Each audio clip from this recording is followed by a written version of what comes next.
প্রত্যেকটা অঞ্চলে, যেটা হচ্ছে 26 সালে যদি না আমরা জিততে পারতাম, 4 তারিখের পর আমাদের হাজবেন্ডদের মেরে ওরা প্রতিশোধ তুলে বাড়িতে গিয়ে বলতো সবিতা দি, তাপসী দি, তোমরা খান করো এবং নদীর জলে স্নান করে শুদ্ধ বস্ত্রে পরিধান করো, এই খানটা করতে দিত আমাদেরকে।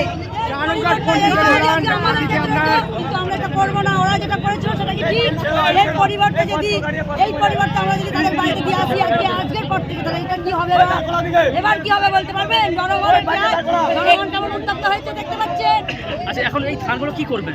এই ধানগুলো আমরা প্রশাসনের হাতে তুলেছি, এটা ভিডিও সাহেবও জেনে গেছেন, ভিডিও সাহেব নিজে ভিডিও অফিসে রাখবেন। এবার ওনারা কি সিদ্ধান্ত করবেন, কি করবেন সেটা বুঝবেন। আর এইটা যদি না আমরা দেখাতে পারতাম তাহলে আমাদের বুঝতেই পারছেন কি হতো। এবং নির্মল মাঝি 9 তারিখে সম্ভবত এসেছিলেন, ওনাকে গোবরাক করে তাড়িয়ে দেওয়া হয়েছে। কিন্তু যদি ওনারা এই মুহূর্তে জিততেন, সত্যি আমাদেরকে মেরে ফেলে সাদা পান করা। আমরা ধান দেবো না বাড়িতে, আমরা সবাই ধান দেবো না, আমরা দেব ঝাঁটার বাড়ি। আমাদের আন্দোলন চলবে।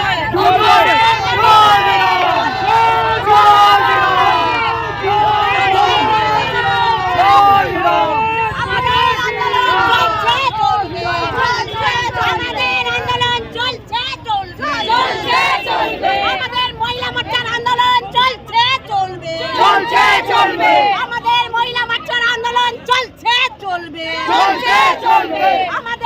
মোর্চার আন্দোলন চলছে চলবে। বাপ্পাকে বলে দিতে হবে জবাব চাই, জবাব দাও। এখানে শয়ে হাজারে তিরপল লোড হচ্ছে, তিরপল, শাড়ি, কম্বল এবং লুঙ্গি সবকিছু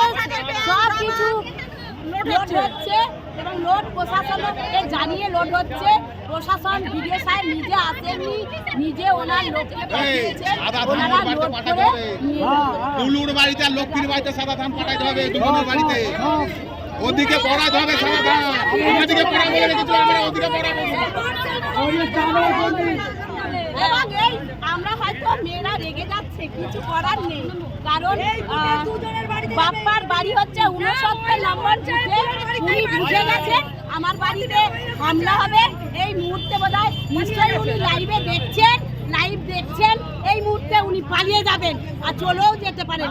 কিন্তু আমি পুলিশ প্রশাসনকে বলবো বাপ্পার সাহার মানে গোডাউন খোলা হোক, আমি অনুমতি নিয়ে গোডাউন খুলবো।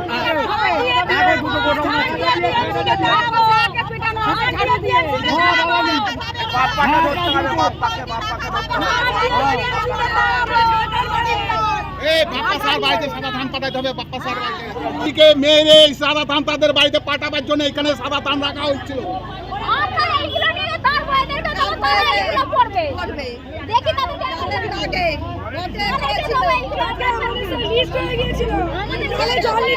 বিজেপি করি বলে কলে জল দিতে হবে না, বাড়ি ভাঙা হবে, সব নাম লিস্ট হয়ে গিয়েছিল।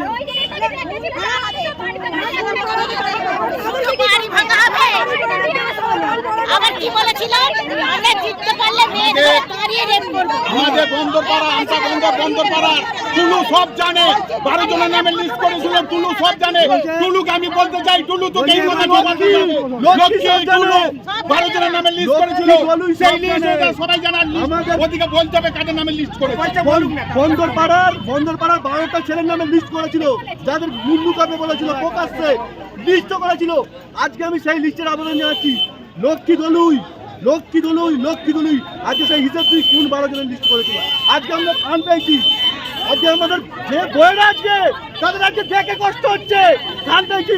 আমরা পার্টি করি, রাজনৈতিক দল করি, আমরা এত ঐক্যের মধ্যে যেতে চাইনি। কত মনের মধ্যে বীজ থাকলে তবে সেই রকম ভাবে করতে পারে যে এ পার্টি দেবে। আজ বিজেপি জিতেছে, কার ঘরে আগুন লাগিয়েছে, কার ঘর ভেঙেছে, কাকে ছেড়ে দিয়েছে, কাউকে কিছু করা হয়নি।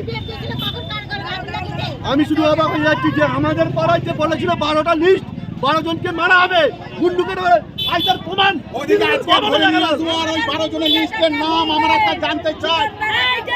ওদিকে আজকে ধরে নিয়ে আসবো ওই 12 জনের লিস্টের নাম জানতে চাই। আমাদের পাড়ার বন্দর পাড়ার 12 জনের নামের লিস্ট করছিল, সেই লিস্টে কাদের নামে লিস্ট করছিল ওদিকে আজকে সেটা বলতে হবে। নিত্য নতুন ভিডিও দেখতে আমতা টিভি ফলো করে রাখুন। ধন্যবাদ আমাদের সঙ্গে জুড়ে থাকার জন্য।